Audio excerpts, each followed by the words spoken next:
beloved Boss Mike Cervera.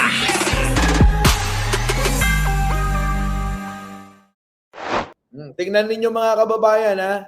Ang mga tao hindi nila maitatago na talagang yung mga taong nakatutok sa mga nangyayari. Eto tingnan nyo. Panoorin nyo si tatay kung ano katwiran. Nag-survey lang po, hindi po tungkol sa eleksyon to. No. Tinatanong lang namin sa mga Pilipino kung sino mas pinagkatiwalaan nila, si BBM o si Inday Sara? Si BBM. BBM po. Bakit po si BBM? BBM, meron namang achievement siya. Meron siyang nakita magbabago sa Pilipinas. Si Inday Kita nyo mga kababayan, simpleng mamaya, simpleng tao, ginagamit ang ulo. Bakit kanyo? Si BBM, napakarami na nang nagawa mga kababayan. Buti pa si tatay Ayan nakakakita ng proyekto. BBM, meron namang achievement siya. Meron siyang nakita magbabago sa Pilipinas. Si Inday Sara, puro pera ang hanap Alam niyo po na may achievement si BBM. Nasusubaybayan niyo po yung mga project niya?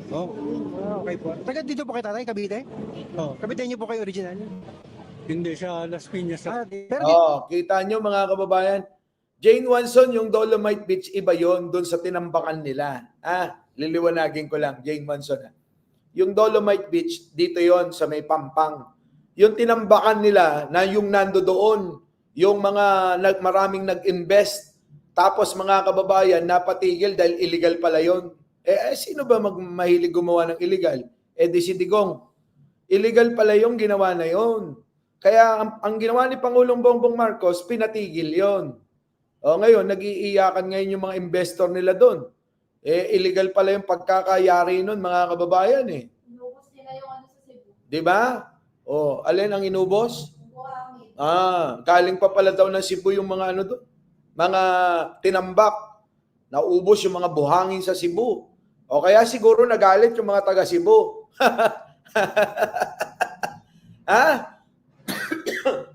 Di po ba? So ngayon, mga kababayan, kung pagdating saan? Sa proyekto, hindi na maitatago sa mamamayang Pilipino. Hindi na maitatago sa mamamayang Pilipino ang mga ginagawa ni Pangulong Bongbong Marcos para sa bayan na to. Kaya yung sinasabi't pinapakalat ng mga vlogger nila na kung ano-ano, sasabihan nilang adik, sasabihan nilang bangag, ganun lang yung kaya nilang gawin. Pero wala naman silang ebidensya. Kasi bago kayo maniwala sa isang propaganda, hanapan nyo muna ng ebidensya. Ang hirap po nung salita lang na salita at laway lang yung pinapaniwalaan ninyo. Kung laway lang yan, edi magpalaway na kayo kay Banatbay. Di ba? Palaway na kayo kay Banatbay kung laway lang pala yung dala-dala nila. Yun naman yung paniniwala ng mga DDS Laway-laway lang, pwede na. Eto mo, si Pangulong Bongbong Marcos hindi nagsasalita. Pero maraming patunay, maraming ebidensya ng kanyang proyekto, ng kanyang trabaho, sa ilalim ng kanyang panunungkulan. Lintik mga kababayan, hindi na nga natin mabilang kung ilan Nabibilang nyo pa ba kung ilan at kung gaano karami yung mga proyekto na mga kababayan na ginagawa ng Pangulo? Eto. So I don't think it will have any effect. Patunay nito ang pagpasok ng 7 billion pesos na investment ng Mitsubishi Motors Corporation sa bansa. Nitong Huwebes ay malugod na tinanggap sa Malacanang ni Pangulong Ferdinand Marcos Jr. si MMC President and CEO Takao Kato. Ang nasabing investment ay inaasahang lilikha ng mas maraming trabaho para sa mga Pilipino. Kita nyo mga kababayan, panibagong investor na naman mga kababayan. Ang nagbigay kanino kay Pangulong Bongbong Marcos ng courtesy. Nagbigay ng courtesy ang panibagong investor na nainganyo na naman ni Pangulong Bongbong Marcos sa ilalim ng kanyang administrasyon dahil itong mga ito ay nagtitiwala, mga kababayan. Ano pa? Tuloy.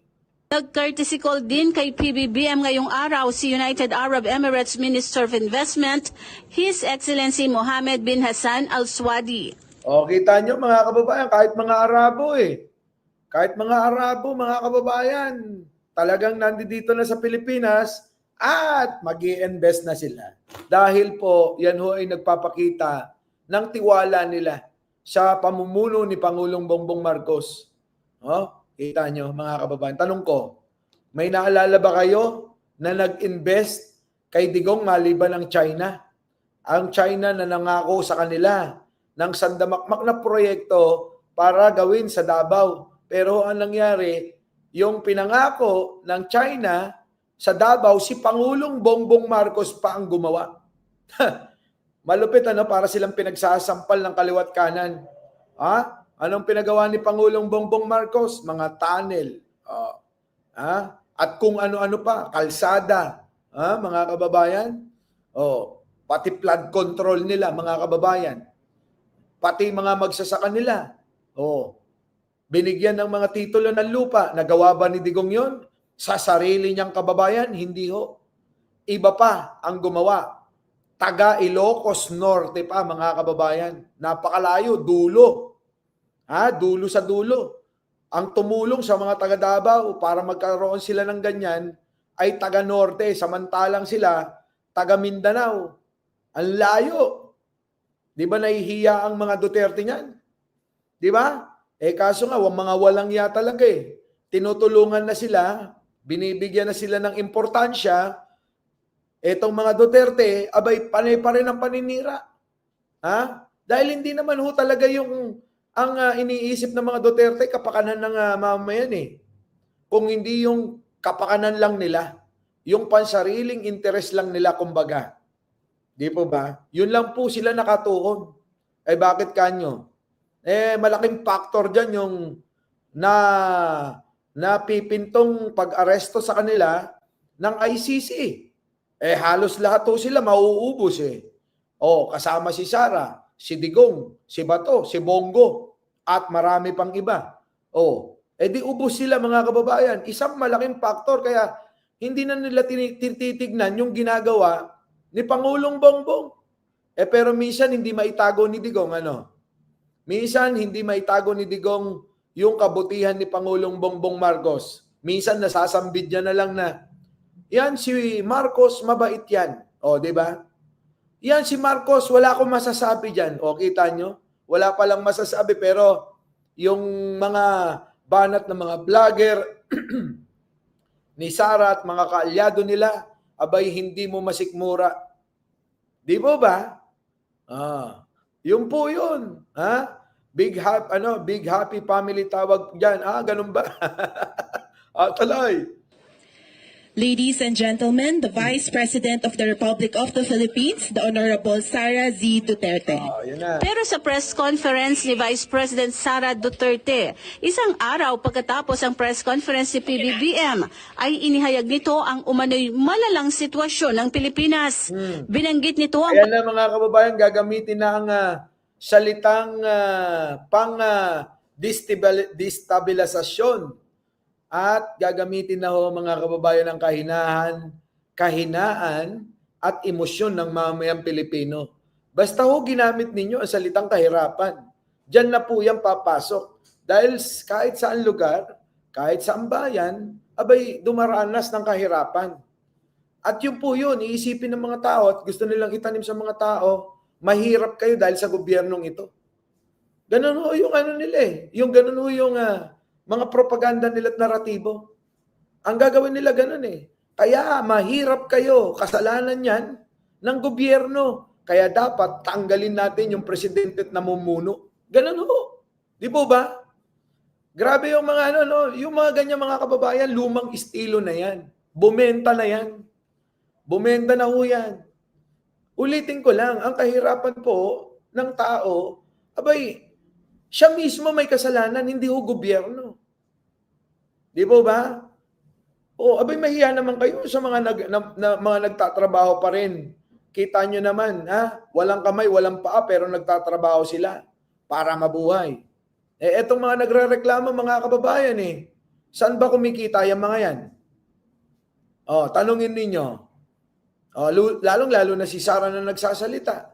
Ginagamit ang mga mahihirap, ginagamit ang mga nararamdaman ginagamit ang mga krisis, sinasamantala yung pagkakataon na eto na nga, kahit nga saang bansa, mga kababayan, mahal talaga bilihin. Totoo yan. Kaya nga sabi nga natin mga kababayan, kung may murang bilihin sa ibang bansa, di mang ibang bansa na kayo. Kung wala pa rin kayo makita sa ibang bansa, pumunta na kayo sa Mars. Sumama kayo kay Elon Musk. Di ba? Patuloy na mataas na presyo ng mga bilihin at serbisyo, gayon din ang pag-alis sa Pilipinas ng maraming Pilipino upang makipagsapalaran sa ibang bansa dahil wala anyang makitang pag-asa at oportunidad dito. Normal yan Mga kababayan, kailan pa ba? Kailan pa ba yung natigil yung pangingibang bansa ng mga kababayan natin? Abay, hindi pa tayo sinisilang. Marami na hong nagiging OFW. Noon pa yan, hindi pa tayo sinisilang. Di po ba? Marami na hong OFW. Kailan ho ba? Sa panahon lang ba ni Pangulong Bongbong Marcos may OFW? Meron bang nangingibang bansa? Kita niyo yung mga banat, pang tanga lang no? Itong si Sara Duterte, mahina talaga ulo. Hindi ganyan ang batikos, hindi ganyan ang banat para makuha mo. Alam na ng mga tao yan Puta, parang pinapalabas pa ni Sara na ngayon lang magkakaroon ng mga OFW. Ang OFW, matagal na ng panahon. Panahon pa ng mga Kastila, meron ng OFW. Putik na yan, Bobo. Tuloy. So, malala. Sobrang malala. Dahil, kung nakakausap... Hirap na hirap ka magsalita, Malala. Sobrang malala. Engot ka. Malala na yung tama mo sa ulo. Di po ba, mga kababayan? Malala na sa, ang neto. Siman nga, na malaki sahod. Hindi ko maintindihan, Boss Lady Rice. Pakiulit na lang, di ba? Malala. Sobrang malala. Putang inang banat na yan, Talagang, alam mo yung parang inuutulang yung mga tao para isiksik sa kanila na, mahirap buhay nyo, kasalanan ng gobyerno yan.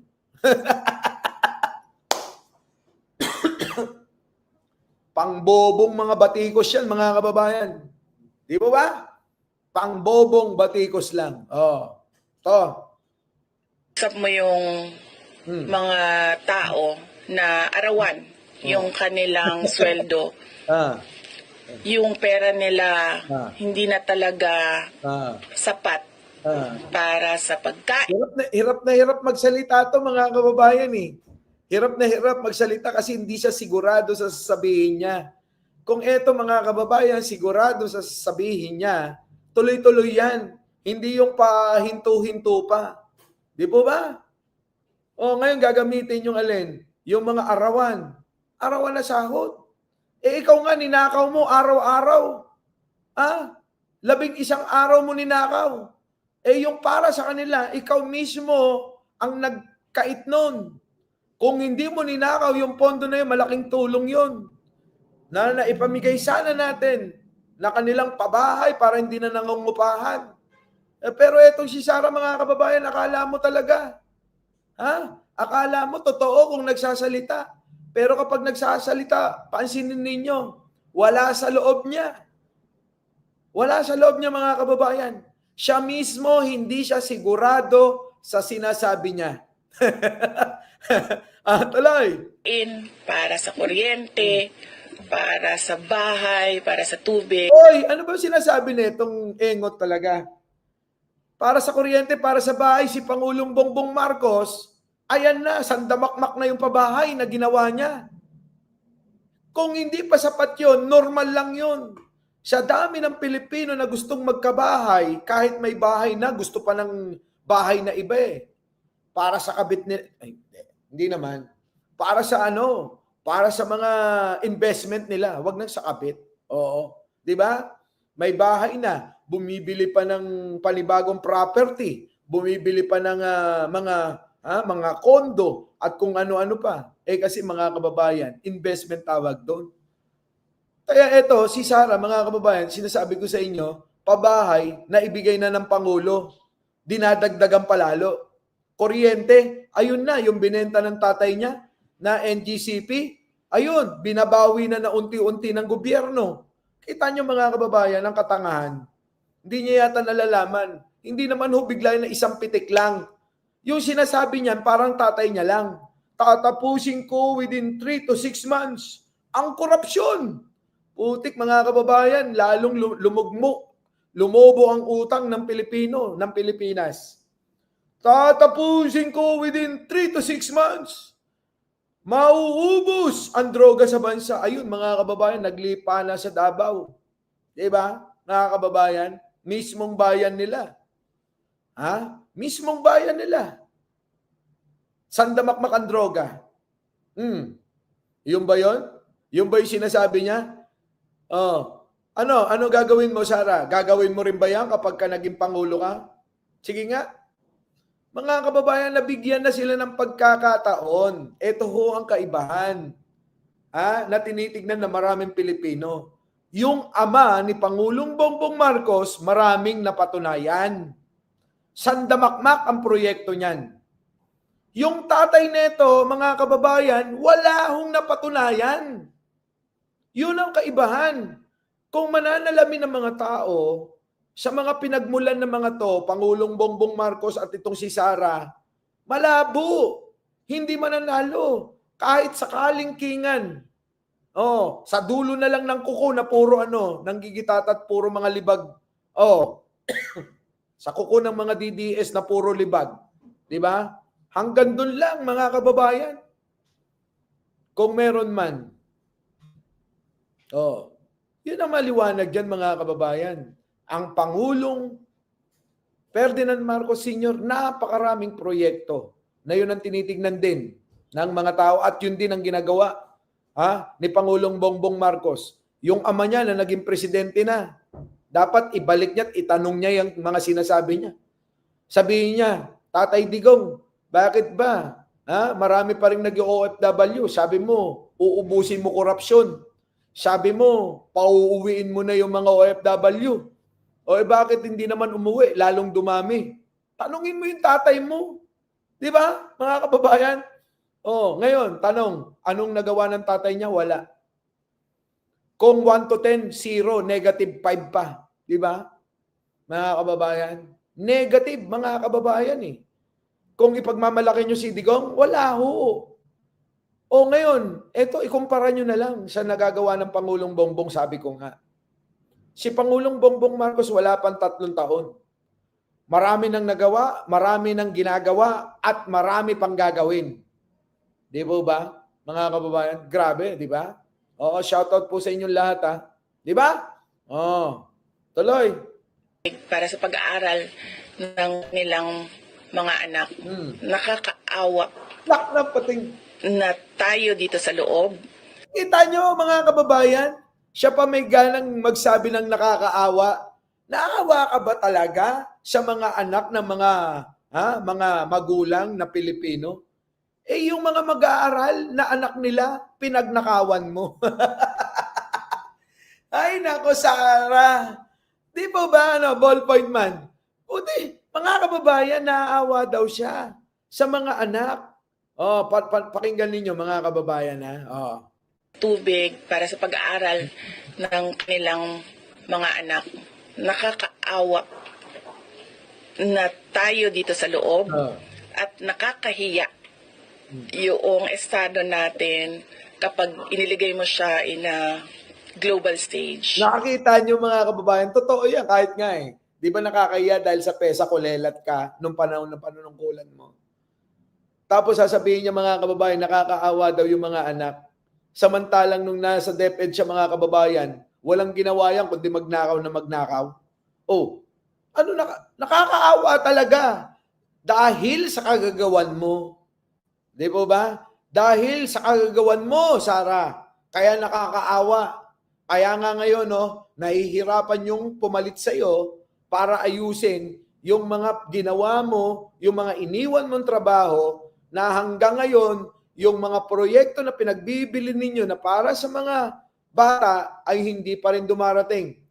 Nagdududa na nga ako kung ghost project ba yan. pirma-pirma, resi-resibo lang dahil yun, doon ka magaling. Di po ba? Doon ka magaling eh. Kaya siguro hindi na dumarating yung mga proyekto na yan dahil ghost project yan, resi-resibo lang yung pinakita mo. Pero wala naman deliver. Nako mga kababayan, ibang klase. Ibang klase si Sara, no? Biruin mo yung gawain niya, ipinapasa sa iba. Ay, nako. Ipinapasa sa iba. Tuloy. Na kung saan pinapanood tayo ng ibang mga lahi. Totoo yan. Nakakahiya ka. Pinapanood tayo ng ibang lahi. Alam mo kung ano yung kanilang binabalita, yung pagmumura mo at pagbabanta mo, napapatay mo si Pangulong Bongbong. Nakakahiya. Ikaw gumawa nun eh. Lahat ho yan mga kababayan. Yung kahihiyan natin sa ibang bansa, ang grupo nila at sarili mismo ni Sara, ang gumawa niyan kaya tayo nakakahiya. Napagbantaan mo ang buhay ng Pangulo. Yan ang balitang-balita sa ibang bansa. Di po ba mga kababayan? Lahat ng ginawa niya gusto na niya nang ibintang sa iba. At kay Pangulong Bongbong Marcos pa talaga. Ay nako, Sara. Yung mga batikos mo at pambanat mo, pang bobo lang. Kagaya mo. Tuloy. Alex, hindi na nagkomento si PBBM sa God Save the Philippines statement ni VP Sara pagkatapos niya nga dumalo dito sa 123rd founding anniversary ng Bureau of Customs kung saan ay... Kita nyo mga kababayan,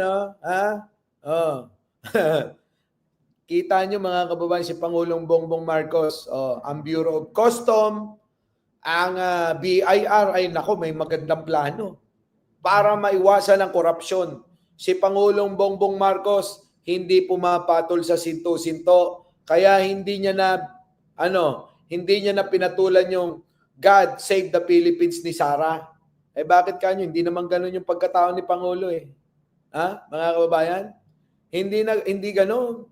Yung pagkatao ni Pangulo na mapagpatol.